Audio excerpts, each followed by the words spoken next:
They are superstars in their chosen careers, opera and ballet, of course. But now Katherine Jenkins and Darcy Bussel are both stepping out of their comfort zones. At just 20, Darcy was the youngest ballerina ever to be made principal dancer at the Royal Ballet, a position that kept her on her toes for more than 16 years. And Katherine was only 23 when she signed the largest record deal in UK classical recording history. Well, now they're combining their huge talents and showing off a few more in the song and dance extravaganza, Viva La Diva.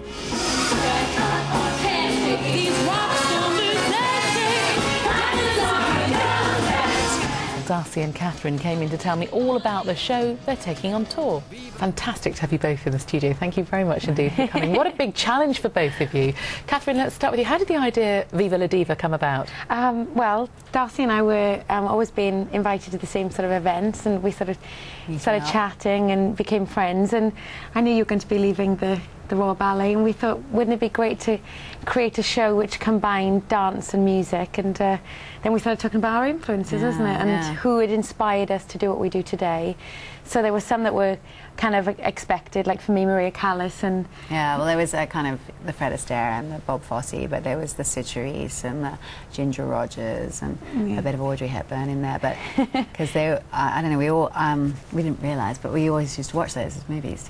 The sort of Hollywood things. Isn't that fantastic? They've got such enduring appeal as well, haven't they? And they're so amazing. Natural. I mean, I was totally addicted, and I could never turn them off. My mother always thought, there are other things to watch. Well, that's great. But what is very interesting, I mean, you're both obviously natural performers and, you know, superstars in your own world, and yet you've crossed over into each other's world in many ways. And how have you found that, Darcy? I mean, almost stepping out of your own comfort zone. I have to say, at this time in my career, I would never have dreamt I would have had a chance to do something like this. And kind of throwing myself in the deep end and just going, fingers crossed, I don't make a fool of myself, because I was really worried. I was thinking, well, I've done this ballet career for 20 years, and now suddenly I'm trying to be an entertainer in a whole different way. And, you know, tap I did when I was 11, and just all these contemporary and jazz, and it was just extraordinary to get this opportunity. But I knew with Katherine that the combination, having a singer on stage when you dance is amazing.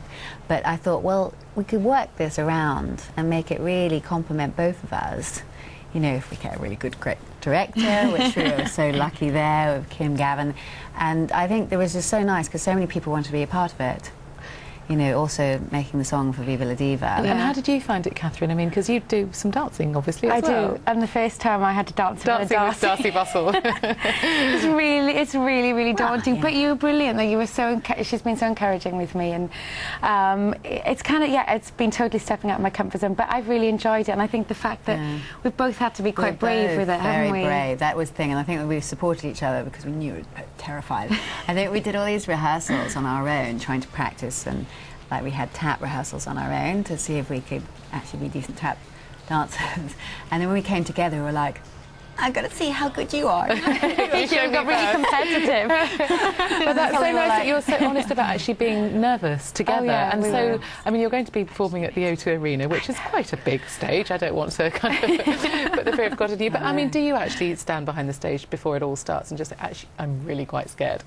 Well, I never get nervous anymore because ever since I had my first major thing singing at the Millennium Stadium, nothing's ever going to be that bad, and so I don't suffer with nerves. And you don't really? No, I suppose I don't really. I mean, I've always been used to rehearse something 100 times. So if I'm well rehearsed in something, I don't get nervous. But for people who haven't bought a ticket yet, how would you persuade them to do that? Oh, it's just so much fun. I mean, we have a ball. I think it's just I think it's got a bit of everything in it, you know, for everyone. And I think it's an all-round show. It's a good feeling show as well. You go out feeling good. We hope. There's no message, that deep and feeling message we're getting across.